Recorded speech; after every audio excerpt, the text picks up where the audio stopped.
సిద్ధపడమే కాదు, వాగ్దానము ప్రేమించుట కొరకు అబ్రహాము దేవుని వాగ్దానము సంతోషముతో అంగీకరించినాడు.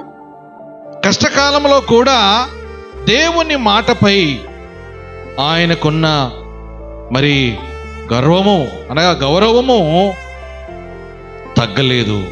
అంటే ప్రేమ తగ్గలేదు.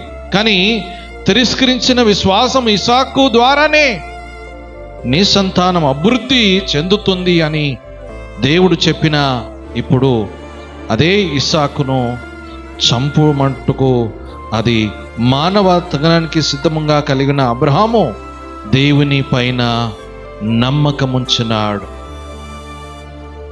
ఏదైనా నీ జీవితంలో కూడా దేవుని మాట మీద నమ్మకం ఉండాలి. దేవుని ఉద్దేశము